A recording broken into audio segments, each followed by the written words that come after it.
we provided more security guards on the center premises, and we provided more patrols around the neighborhood. So our youth advocates who know these clients, they walk around the neighborhoods and they interact with them. If they're loitering, we try and get them to move on. If they behave badly, and indeed if they commit crimes, then we don't offer services to those people. There are some property crime issues that have risen, and they lend, and we agree that sometimes the youth center can be attributable to that. But by working together and working with the center and the folks here, we can bring those numbers down by increasing our police presence.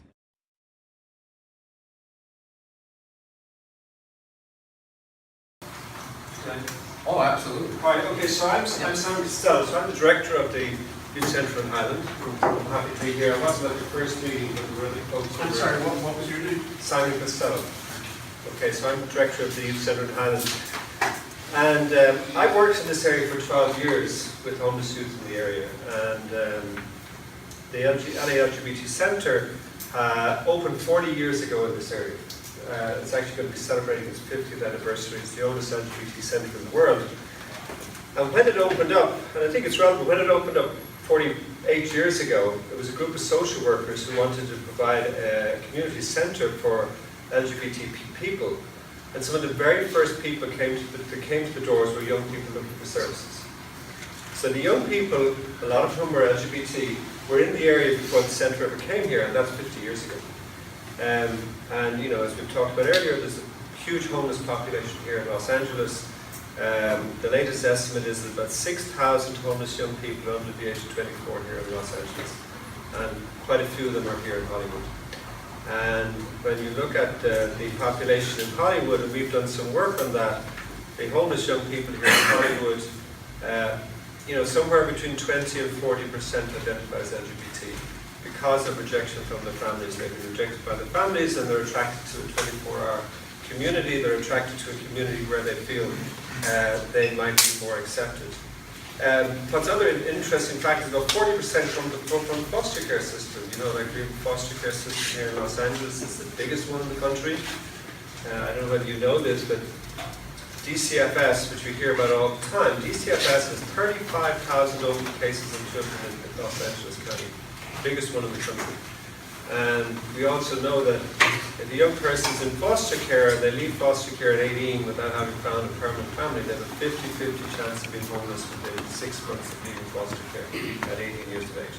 So there's a ton of reasons why homeless young people end up here in Hollywood. And they've been here long before we were here. But we provide a range of services to help these young people get off the street. With the drop-in centre on Highland, where we see about 80 to 90 young people a day. We're open business hours, 8:30 to 5:30 Monday to Friday, and 8:30 to 4:30 Saturday and Sunday.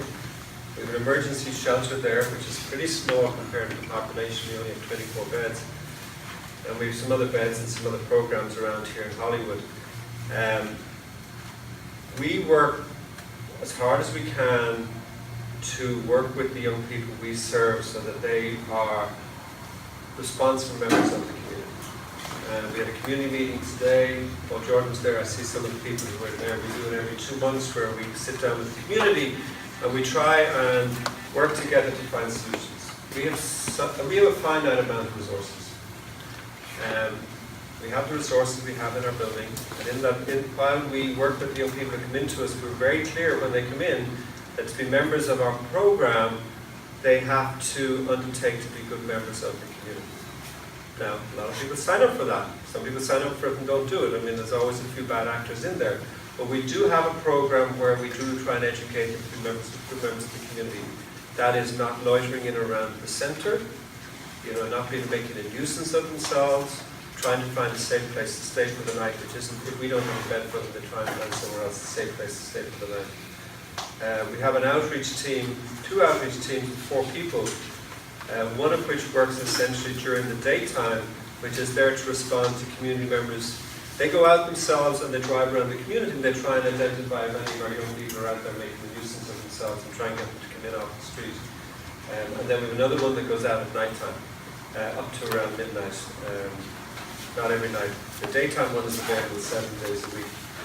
We have a couple of challenges. The good news is that if you call us, and I can give you the number, during the daytime between 7:30 and 5 o'clock, and you say there's kids, and we only serve up to 25, but young people are making a nuisance of themselves in the area, can you send someone by and see if there are any of our members? We will do that. We have an outreach team, we have a van, and we can do that. The challenge we have is that some of the young people who cause problems in the area are over 25, first of all. We have no influence on those at all. Others,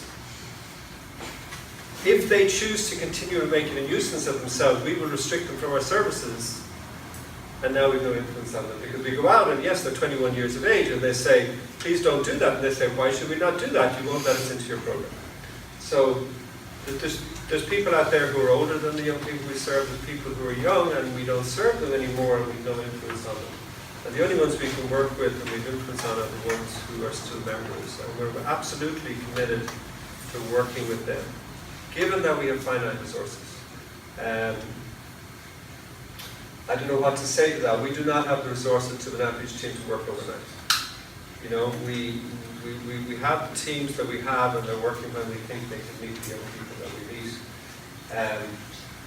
We work with the LAPD, we work with the community. If you can get a photograph, and I'm not suggesting that you take photographs of people because that's not a very safe thing to do, but if you have a video camera that takes a photograph, and you can show us to say these young people are hanging out, and you can show us a picture, our staff will look at that and say, yes, we recognize one of those people, we will talk to them, and if they become a repeat offender, we will refuse them services. But what I have to say is, if we refuse them services, now we don't have any influence. So it's a little bit of a tricky one, whereas we would much prefer to continue to do services for a week and try and educate them to be better community members. It's a bit of a challenge for us, and we do that. But we do want to be responsive. We do want to be responsive members of the community. Yeah, I just want everyone in the room to hear this, because I've been working with Simon for about 2 years, and anytime that there's a problem and I identify one of his clients or his students, you know, I take the information to Simon, and I just want everyone to know how hands-on and how serious he is about, you know, making these kids be responsible community members. Because in the 2 years that I've been bringing him, you know, the naughty list, I have never brought a name and a location to Simon and seen that person in that same location again. And I think that's important, because what it tells me is that they're working with us. You know, they do care, they do listen, and they are doing something about it. If I could just pitch in, that man right there is a great neighbor to you. He is so sensitive and so aware because of what's at stake to this community and to Hollywood, that his partnership with us is just phenomenal. I mean, I count on my hand a few great partners, and this man is one of them. He has one of the most delicate operations going on here in all of Hollywood, and he's well aware of your issues. That's why he's here today. He's out of the country. He couldn't hear the last meeting. Paul meets with Mr. Costello constantly in an effort to try to resolve and solve issues regarding the things he's trying to do to make this community, this country better. This is a great man here of conviction, of character, who strives not to push you away or not to deny your issues exist, but to try to find strategies and solutions by working with us and his own team, the money he spends on security, to try to make it better. Is it perfect? It's not. Is our 911 system perfect? Absolutely not. But it's by no means as a result of his missing the point. This guy is on the mark, not just for us, but for you, his neighbors. He wants to be a great neighbor. I can say that my experience with him, I was here previously as a captain, and then the relationship he shared with Paul. He's a great partner to us here in Hollywood. So I'm so thankful that you're here tonight. Well, thank you for that. No, I'm pushing. But I will be here, and I'm happy to give you the numbers that you can call. And I have a really good team. This is James, and I don't do it all on my own. We have a team, so I'm happy to share those numbers. Sam, what about the new facility? So the new facility, so we're opening a new facility on Santa Monica and McCadden, right? It's a campus, it's a large campus, and it's taking up, you may see the site up there, it's the old new building. We're going to be moving from the Highland building to that new building. We're breaking ground in September. So the goal of that building is, I was asked that again today, so it's going to be a beautiful building first of all. So they haven't just put a building with bricks and mortars. If you've ever got a chance, and I think we're going to try and arrange to have a presentation of the model in conjunction with LAPD. Maybe at the next one of these meetings, we have a new model of it. So it's going to be a beautiful building, first of all. It's going to be our headquarters. So all our senior staff and our headquarters are going to be in there. So first of all, we want it to look nice. We're going to be doing some landscaping on the cabin. We're going to be putting in some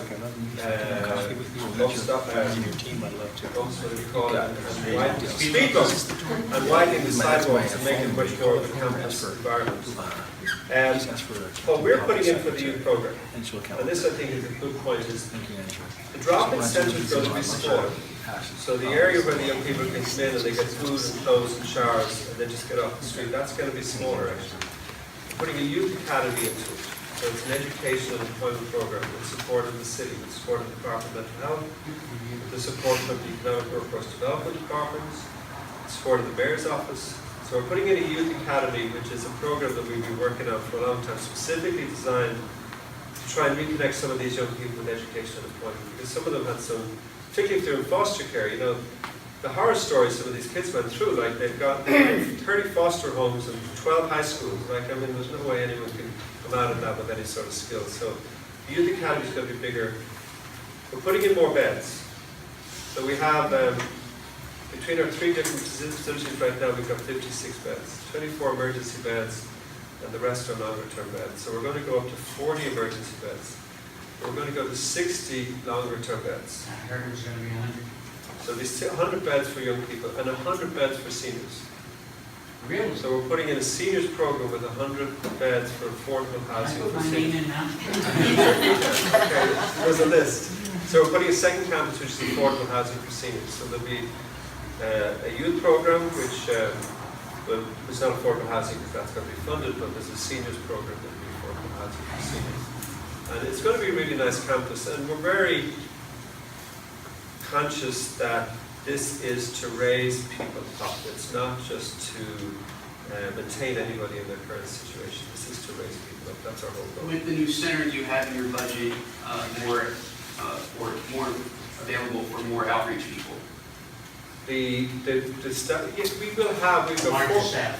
we have a larger staff in our budget, yeah.